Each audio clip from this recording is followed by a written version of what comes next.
Well, speaking of the general public and state residents, taxpayers, there are a lot of misconceptions out there. They think union people make a heck of a lot of money, including your membership. So let's set the record straight. What does an average salary for a CSEA worker, and tell me a little bit more about that pension too. I understand why most people think that way, because they see the high-paid people in the game. And I'm not talking ill of anybody, and that whatever they can negotiate, they can negotiate. But the average CSEA salary is somewhere between $37,000 to $40,000 now. And that's if all the money that's owed us is paid at this point in time. The average CSEA pension is between $18,000 and $21,000 a year. So when they talk about the big hitters in this game, we're not making $80,000 a year, and we're not collecting pensions in the last 3 years of our time of $75,000 or $80,000. There are some other unions that do have that. I don't begrudge them that, but then the public should be looking at them, not blaming every one of us for what goes on. When you talk about our people giving up a day every 2 weeks, that's a difference in some cases of paying a bill, of taking their kids somewhere, of making sure that we have the money that makes sure the tuitions are paid, to make sure that people can go out and buy the new refrigerator or TV set, which helps the economy. Because I love the private sector in one respect. How does it benefit you in the private sector if there's no one there to buy the things you make, and the people that are in your community don't have the money to do it? We in the public sector recognize that people have to earn money to spend money. We recognize that people have to pay taxes. Nobody likes the concept, but no one should pay more taxes than they should, but nobody should pay less, because those services are needed and they're vital. Where does CSEA stand on taxing those that make more than $200,000, $250,000? We believe that those people in this state, especially in the state of New York, that have made money, especially those people who can afford it at this point, should be able to kick in for a period of time. A number of years ago, there was a higher wage tax put in place that literally said, some critics were saying, would drive millionaires out of the state of New York. By the 2 years or 3 years that tax was in place, they became more millionaires than when we started, and no one left the state because of the high taxes. There were always other issues. You want to make a good dollar in New York, go to Wall Street. I don't begrudge the people in Wall Street good salaries. I just begrudge them on bad management that got us into a situation they got into. Do I think the economy is going to come back because everybody's hoarding money? No. You have to spend it. You have to believe in the economy. You have to believe that things are going better. Well, when government's ineffective in Washington or not working in Albany, when the governor can't get the Senate and Assembly to agree on a budget, then how do people ever have confidence in it? Let alone us who have to provide those services. The governor's not out there on the motor vehicle line trying to handle your driver's license or plow trucks or feeding somebody in a nursing home. The Senate leaders and the Assembly are not out there doing those things. We say to them, I tell you what, you want to face the public, come with us. Go see them every day, and then tell us we don't earn our money. When I stand here and say we've earned it in this state, I mean it. That's not a knock to the general public. That says we're there for you every day. If we're not, as we won't be for the next if the governor has his way for the next couple of months, it seems, that's because they've stopped us, not because we don't want to be there doing our jobs every day. Danny, why do you think then the governor has painted this big bullseye on the back of state workers, including yours with CSEA? I think it's the sad commentary there. It's easy to pick on public employees. We're the butt of jokes on late night talk shows.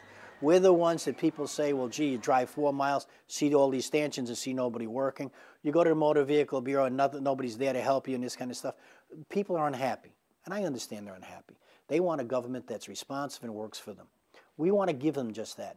We've been able to do that in certain areas, like in New York City with the motor vehicle departments. We created these fast stops for them, which got them in and out quickly. That's because the commissioner at the time listened to the workers there to say how we can do the job. What's nightmarish to me is instead of saying how do we make the state better and talk to the people who provide the service, we somehow sit in an ivory tower, or we sit there with commissioners coming out our ears and say, well, this is how our edict is going to be and you have to go out and do it. That makes no sense. The public needs to have a government that works and a government they can believe in. If the general public believes this government is working well, then I must be a brain surgeon and I'm lost somewhere because it's not working. And what makes matters worse is it's the blame game. I want to blame the governor. He wants to blame us. Somebody's got to blame some. I don't want to blame the governor. We've worked with more governors than I can beat. We've moved, CSEA has been around 100 years. We've moved a lot of governors into the mansion. We've moved a lot of them out. What we're saying is we're part of the community. And we've done a lot of things that are different than the rest of the country. At a time when people are being affected all over, especially public employees, negatively impacted, we've made things better. We've organized more members. We've been out there showing people we could do better projects. When we talked about the Canadian drug plan, it wasn't as a negative, it was as a positive to work together. These are things that bring income in. How do we make things better for the general public makes things better for us? We recognize that. But we also recognize it can't be from the top down. It always has to be from the bottom up. The people have to know you're there. Speaking of the bottom up, you've held rallies across New York State earlier this week, I believe, in 14 cities and all, including here in Buffalo. What are your members telling you? At the thousands and thousands of members that were at those 14 rallies, we have heard the same constant cry. Stand our ground, fight for what we believe in. The chants were simple. Governor, do your job. We do ours every day. The governor seems to forget that. He can't run this state by himself, and instead of trying to work with us, he's just trying to dictate to us. We're saying to our members who are coming out in droves to stand behind us on this, that we are not giving up anything. What we fought hard for and we fought long for, we're not going to roll over and give up. And there's no way we can negotiate with the governor from our knees, any governor. We're never going to do that. You want to treat us as partners and workers together, we can do that. But if you just want to tell us what you want, you're going to find out you're in for a fight. Now, you're here in Western New York today, I think doing something quite unique, and we talked about this earlier. Labor leaders sometimes don't connect very well with the membership and in some instances don't listen. But you're here doing the exact opposite today. You're meeting, quite frankly, one-on-one with your members. Talk a little bit about that and tell me, is that unique? And what are they telling you here today?